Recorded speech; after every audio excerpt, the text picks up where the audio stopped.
同样有两个人买房和租房，30年后的差距到底有多大呢？其实99%的人，其实他们都算错了。在美国，一个人买房子，另外一个人租房子，那么到了30年以后，到底谁更有钱呢？我们今天就解决这一个困扰了大多数人的问题。答案可能跟你想的不一样。首先，我们来设定两个主角，汤姆和杰瑞。他们两个人的硬件条件都一样，分别看中了同一个社区里面的2套35万美元的舒适的3居室。汤姆他相信一句话，就是房租是消费，房子才是资产。于是他拿出了7万美元的存款，支付了20%的首付，办理了一笔30年的贷款，利率是6.5%。他每个月的贷款还款是1769美元。除此之外，作为房东，他还有这种房产税、房屋保险、房屋维护等等，全部算下来，每个月他的住房成本大概是在2556美元。那么 Siri 他选择租房子，同样大小的房子，每个月的租金大概是2000美元。他没有去买房子，而是把7万美元的存款，再加上每个月比汤姆少支出的556美元，全部定投买了标普500指数基金。很多人就会说了，那么汤姆肯定是稳赚了，因为他有一套35万美元的房子。那么真的是这样吗？其实不是这样的。真正拥有这套房子的是银行，汤姆拥有的只是首付的那一部分。而且第一次买房子，很多人都会忽略一个成本，叫做 closing cost， 就是贷款费用、产权费用、律师费用、预交税费，还有中介费等等，各种费用加起来，往往要花掉几千到1万多美元。也就是说，汤姆的第一年的总成本其实接近了8.2万到8.8万美元。而且房贷的前几年，你还的几乎都是利息。第一个月的1769美元的月供，里面大概有1517美元，全是利息，只有252美元是在还本金，再加上保险费，还有房产税，还有维护成本等等。也就是说，在第一年里面，汤姆光是利息就交了1.8万美元，真正变成资产的只有3000美元左右。很多人就会说了，那租房就是替房东在还贷款呀。这句话其实后面还有一半，因为买房的人在前几年同样是在替银行在打工。那时间我们来到第3年，汤姆总共掏了9.18万美元的住房开销，但是只有1万032美元是在还本金，还欠银行26万9900美元的贷款。假设房子每年增值3%到4%，这也是过去的半个世纪以来美国的房价的平均增幅。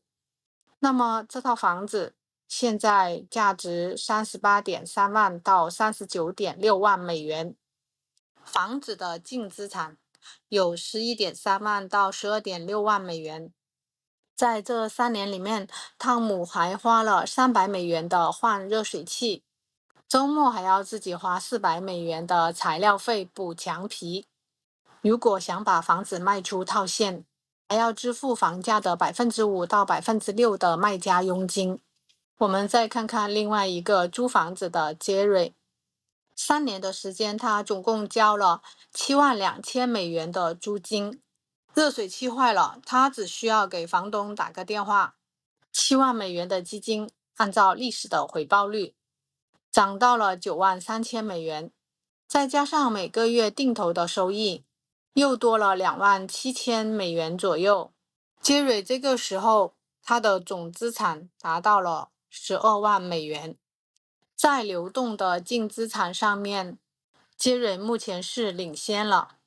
如果你听到这里觉得我是在劝你租房，那么你错了。房产投资除了市场，还要看人性。我们见过太多的人，买房子的时候只会算贷款，却不会算持有成本。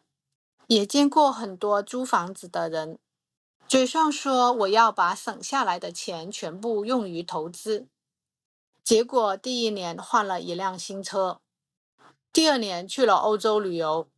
真正坚持20年，每个月雷打不动去投资的人非常少。所以租房子最大的门槛其实就是自律。如果没有自律，那么租房子最后往往是什么资产都没有留下来。而买房子最大的好处，不是房子一定升值，而是银行在每个月逼你储蓄。很多的普通家庭，人生最大的资产就是一套房子，因为它逼着你去储蓄，坚持了30年。我们时间到了第10年，杰瑞的流动资产已经达到了29.1万美元，依然领先汤姆的大概是24.5万美元的房产净值。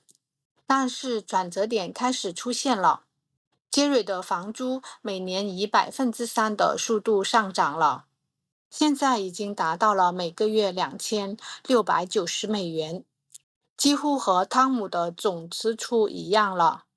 但是积累不下任何资产。汤姆的房贷本息在接下来的20年，1分钱都不会涨。熬到了第20年，汤姆迎来了大翻身，他的房子已经涨到了67万到70万美元，贷款只剩下15.6万美元，他的净资产在51.4万到54.4万美元之间。而杰瑞假设他在过去的20年的时间里，一次都没有停止投资，一次都没有因为股灾卖出，一次都没有把钱拿出去消费，而他的投资组合已经有了55到58万美元，他的总净资产依然是略微领先。那你会说还是租房更划算？好，别急，我们看看大结局。到了第30年，汤姆还清了贷款，他拥有一套完全属于自己的，价值大概在85万到95万美元的房子。他现在的居住成本只剩下税金、保险和维护费用，每个月大概是在900到1100美元。那么杰瑞还在继续交房租，而且房租已经从2000美元涨到了4700到5000美元，未来的房租也一直在上升。他的股票账户也已经滚到了大概是200多万美元了，但前提是过去的30年，无论是2008年的金融危机，还是任何一次市场的暴跌，他都1分钱没有撤走。所以你今天问我到底是买房还是租房，我的答案其实一直都没有改变。我们先来问问自己3个问题。第一，你准备在这里住几年的时间？如果3年就要搬家，千万别买房。第二，你的收入是否能足够长期的承担房贷？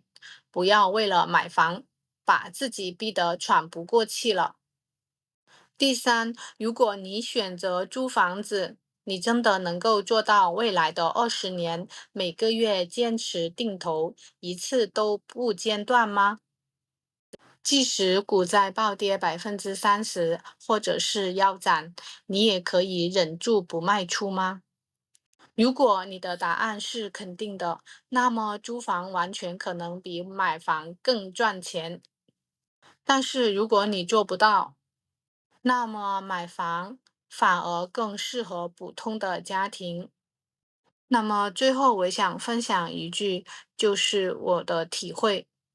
很多人认为房子决定了一个人的财富，其实真正决定财富的是认知。其实房地产只是一个放大器，认知正确，房子就是资产；认知错误，房子也可能会成为你的负债。如果你喜欢用这种真实案例、真实数据来拆解美国房地产投资逻辑的视频，欢迎点赞、关注和转发。非常感谢您观看我这一期的视频，欢迎订阅，感谢支持。